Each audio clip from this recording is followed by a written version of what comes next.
Wake up on a Tuesday, or at least you think it's Tuesday. It doesn't really matter. The curtains are still drawn, so there's no sunlight to confirm anything. There's only the gentle hum of the mini fridge and the clock as digital glow blinking 7:58. You lie there for a while, staring at the ceiling.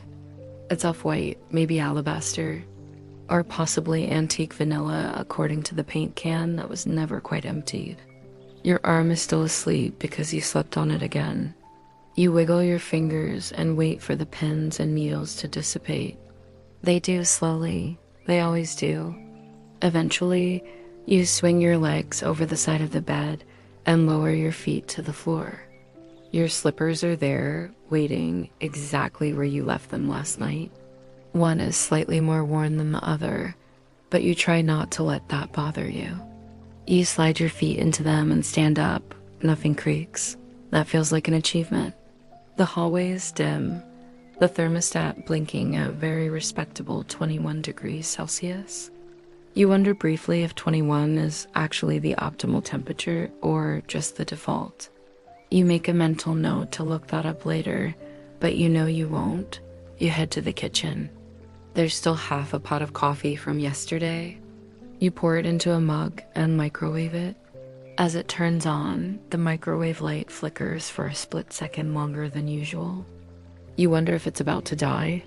You briefly imagine going microwave shopping and feel neither dread nor excitement. Just a small sense of, well, okay then.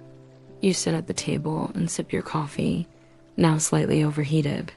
The handle of the mug is too hot to hold properly, so you cradle it awkwardly in both hands. You could pour it into a different cup, but that feels like too many steps. You blow on it instead.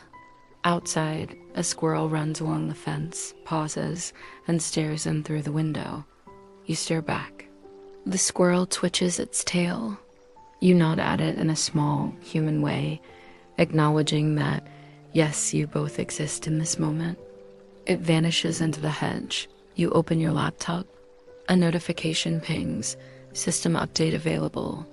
You click Remind Me Tomorrow. You always click Remind Me Tomorrow. You start to type a message in your inbox, but forget what it was about halfway through. You minimize the window and open a spreadsheet. There are no numbers in it yet, but there are cells. So many cells. You scroll aimlessly through the alphabetized columns. At column ASI, you stop, then scroll back up. The coffee is drinkable now.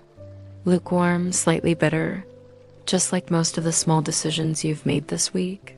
From the bathroom comes a small noise.